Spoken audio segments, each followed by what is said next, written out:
না, অবশ্যই যাব।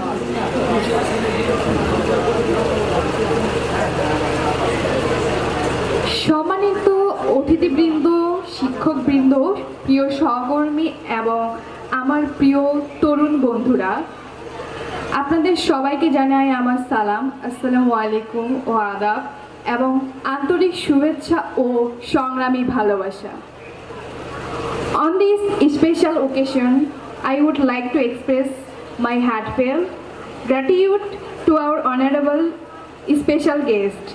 Your valuable time and gracious presence mean a lot to us. You have truly added dignity and value to this occasion. Respected special guest, we are deeply grateful for your presence here today. Your support and encouragement inspire us to move forward with confidence and determination.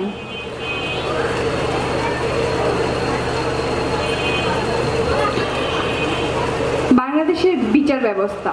সুপ্রভাত সবাইকে। খুব সংক্ষিপ্তভাবে বাংলাদেশের বিচার সম্পর্কে কিছু বলবো। বিচার বিভাগ আমাদের রাষ্ট্রের অন্যতম গুরুত্বপূর্ণ স্তম্ভ, যার ন্যায়, আইনের শাসন এবং মৌলিক অধিকার রক্ষায় গুরুত্বপূর্ণ ভূমিকা পালন করে।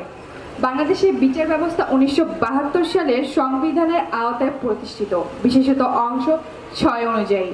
এটি সাধারণ আইন পদ্ধতির উপর ভিত্তি করে গঠিত, যা মূলত ব্রিটিশ আইনি পরস্পর দ্বারা প্রবাহিত। বিচার বিভাগের শীর্ষে রয়েছে বাংলাদেশের সর্বোচ্চ আদালত, যা দুটি বিভাগে বিভক্ত: এক উচ্চ আদালত বিভাগ, 2 আপিল বিভাগ।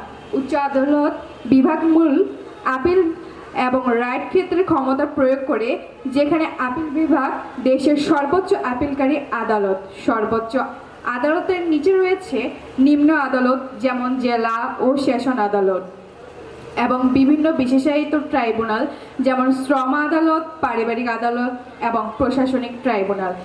বিচার ব্যবস্থার অন্যতম মূলনীতি হলো স্বাধীনতা।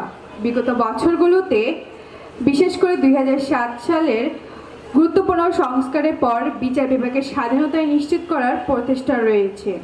তবে এই ব্যবস্থা এখনও কিছু চ্যালেঞ্জের মুখোমুখি, যেমন মামলার দৈর্ঘ্য, ন্যায়ের বিলম্ব এবং সীমিত সম্পদ।